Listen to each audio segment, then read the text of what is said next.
Hello, my name is Colton Rigsby, and I am here to watch Amanda Racette speech.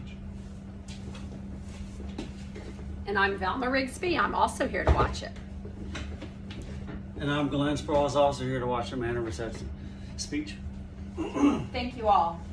March of 2020, I was sitting in my third block classroom when I turned to my friend and I said, well, we've all been joking around about the coronavirus, but my parents aren't letting me go back to school next week.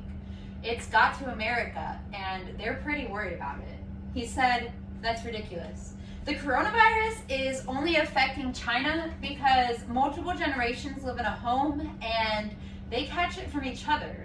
If we all live in normal homes, we'll be good. I said, either way, my family is making me stay home. They've already made up their minds.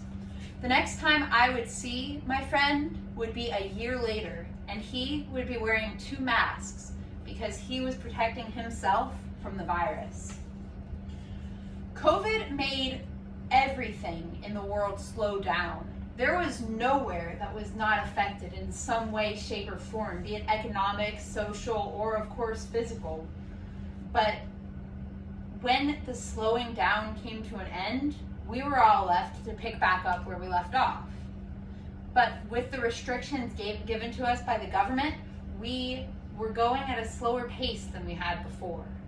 While I had spent the entire year at home praying that we could just go back to school, just have our normal back, I found myself in classroom again, starting off my senior year when I had previously been planning for my sophomore prom.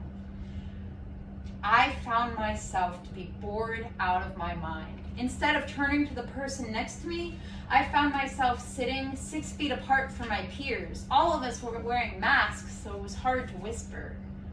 We were already socially stunted. This exact circumstance is what led me to graduate early, and graduating early made me wonder if I wanted to go back to college at all. I found myself instead a few months later in Germany, alone. I would spend 6 weeks in Germany alone. Going to Germany taught me a lot about myself, and it was a place I would have never wound up if not for the fact that I got so burnt out from school.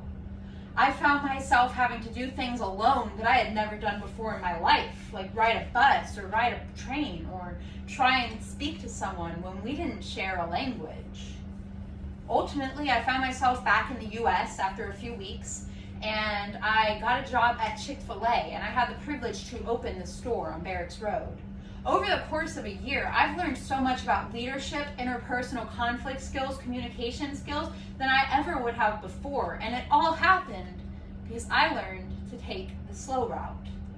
I had done what I had never planned before, and I had stopped working so fast to get ahead of my life, and I had slowed down just to enjoy 1 year of it. Coronavirus may have caused a lot of harm and a lot of damage, and I'm not minimizing that.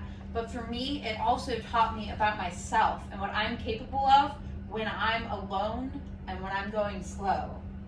I am very grateful to have learned that about myself. COVID brought me out of my shell and helped me to experience the world and gain critical leadership skills. For that, I would say I am grateful. Thank you.